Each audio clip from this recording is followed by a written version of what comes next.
When I first arrived in 2021, we faced many different challenges.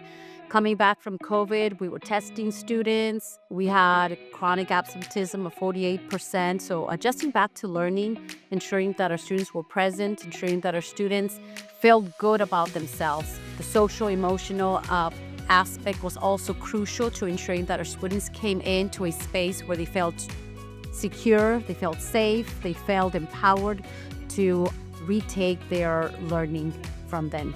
We wanted to ensure that the walls talked about the story.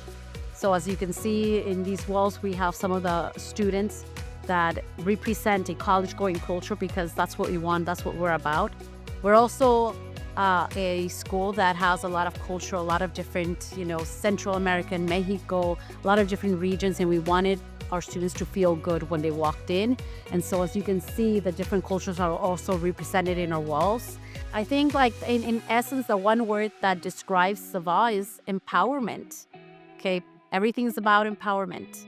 Just like rising through the ashes, our mascot, the phoenix, did, that's what SVAH has been through.